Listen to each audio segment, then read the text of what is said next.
Florence, elle a été un enfant en parfaite santé jusqu'à ses 4 ans. C'est une personne qui est énergique, puis qui bouge beaucoup. Elle était tout proche d'avoir 5 ans. Puis c'est en visionnant des photos sur mon ordinateur que je me suis rendu compte que sa pupille était blanche au lieu d'avoir un reflet rouge comme on voit d'habitude avec des yeux bleus, là. Fait que j'ai tout de suite contacté un ophtalmologiste, puis tout ça, puis j'ai eu un rendez-vous, puis dès là, elle m'a transférée à Sainte-Justine, où ils nous ont dit que c'était probablement un cancer de la rétine dont souffrait Florence. Fait que quand même qu'on aurait été vers la chimio, la radio, les affaires comme ça n'aurait jamais sauvé sa vision, là. Elle était déjà pratiquement aveugle de son œil. Fait que la meilleure méthode, c'était de lui faire enlever son œil. Pour moi, j'aime pas trop aller à l'hôpital. Parce que c'est pas le fun de se faire opérer.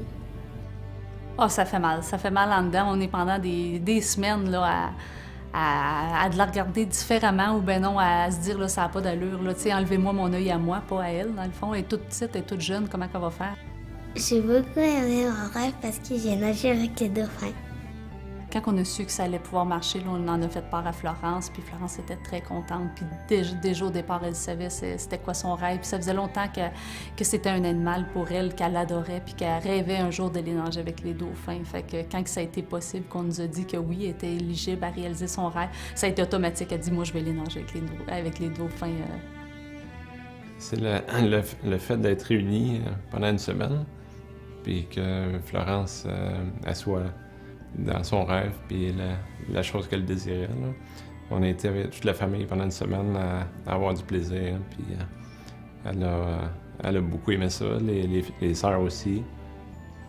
On l'a vécu tous ensemble, la maladie. On a eu un bon support de toute la famille, puis ses grandes sœurs ont pris très soin de Florence. Ils ont toujours été présentes, ils l'ont toujours surprotégée dans le fond, puis à ce moment-là, ils ont fait un cocon autour d'elle, puis de se retrouver en famille pendant une semaine, ça fait un peu un baume. Ben non, on laisse la maladie un peu derrière nous pour ce temps-là, cette semaine-là, où on est tous en famille, puis qu'on se réveille tout le monde ensemble, puis on fait juste profiter de la vie, dans le fond, du temps qui nous est accordé. On est allé dans la piscine ensemble. On a joué dans des jeux d'eau. J'ai beaucoup aimé ça parce que j'étais avec toute ma famille. Florence, ça nous a montré être positive, je pense, puis avoir la vie du bon côté, parce que de sa maladie et de sa situation, c'est elle la première qui en a ri, dans le fond.